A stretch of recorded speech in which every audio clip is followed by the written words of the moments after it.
For more on the results of the election, we're joined by Grant Wyeth, who's a political analyst at the Diplomat magazine. Grant Wyeth, welcome to the program. Hi, thanks for having me. Again, we're seeing some very big promises from Justin Trudeau. He came under criticism during his first term for kind of not following through when it came to things like the environment, electoral reform. What does this result tell you about the mind and mood of Canadians right now? I think the election has not been a good result for Justin Trudeau and the Liberal Party. One-term governments are very rare in Canada, and for him to lose the number of seats that he hasn't been a particularly good look for him. They also only won a third of the popular vote.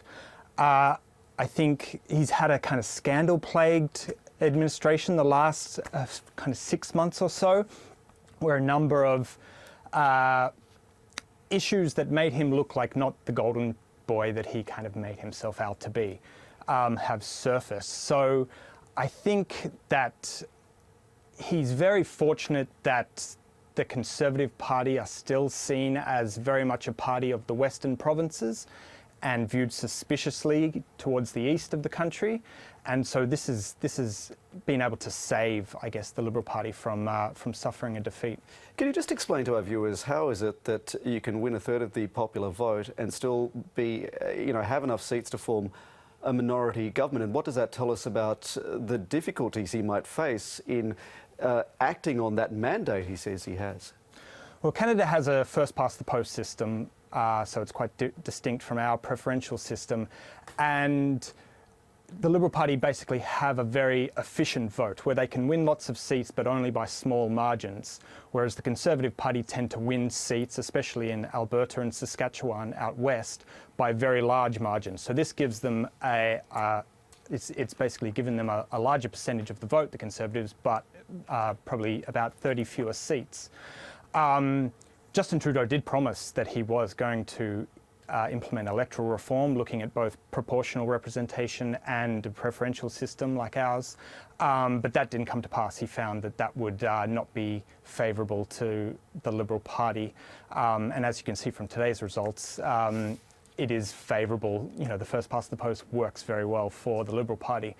In terms of being able to pass legislation, he's about 14 seats short of majority, and the New Democratic Party, who are a social democratic party, have about 24 seats, and they will provide a fairly stable partner for the Liberal Party.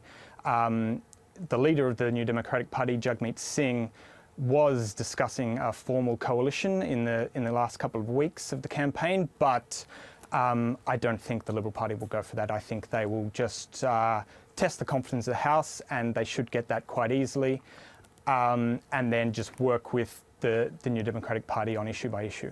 Another force that's emerged in this election is what's called the Bloc Québécois. Tell us about that and how they will kind of come into the mix. I mean, this was a previously separatist sort of movement, wasn't it? Yeah, so the Bloc have really refashioned themselves in this election. So previously they formed a bit of a tag team with their provincial cousin, who are the Parti Québécois. But at the last Quebec election, the Parti Québécois were wiped out to just a handful of seats. And a new kind of nationalist but not separatist party has formed and taken power in Quebec. And the Bloc Québécois have kind of pivoted themselves to align themselves now with this new party, the Coalition Avenir Québec. And so they haven't really talked much about separatism at this election. Instead, they've mainly talked about defending Quebec's interests.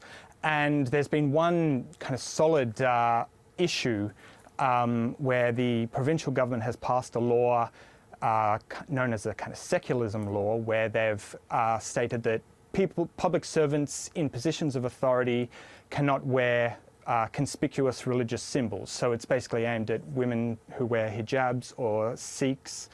And this is an incredibly popular law in Quebec, but it could be deemed unconstitutional in Canada. And so the Bloc have really fashioned themselves as a defender of this law and said that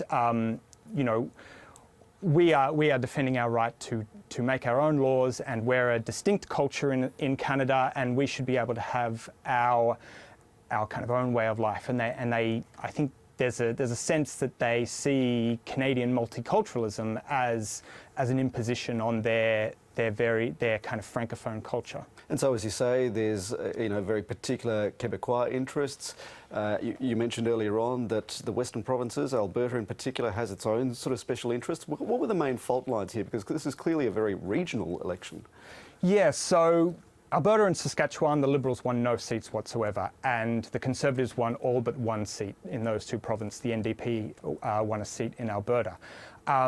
Alberta and Saskatchewan both are, I guess, resource provinces, and Alberta especially is an oil province. So we don't really often think of Canada as a oil superpower, but it actually has the third largest oil reserves in the world after Saudi Arabia and Venezuela.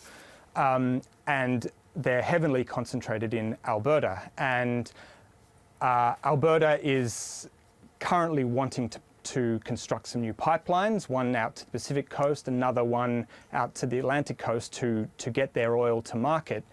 But this has come into, I guess, some trouble with the government in British Columbia, which is an NDP government with support from the Greens,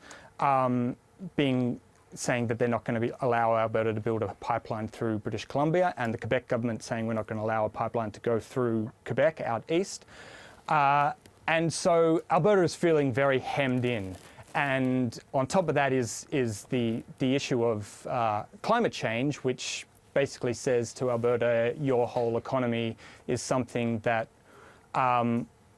that we want to tear down, or climate change activists want to tear down. And so this has proved it's created a lot of resentment in Alberta and a lot of hostility towards the Liberal government, even though the Liberal Party has bought the Trans Mountain pipeline in order to get it built. But Albertans don't really see the Liberal Party as on their side, and they've very much voted that way. It sounds like some old monsters are coming out of the closet again to haunt Justin Trudeau in his second term. Grant Wyeth, good to have you on the program again tonight. Thank you for joining us. Thanks for having me.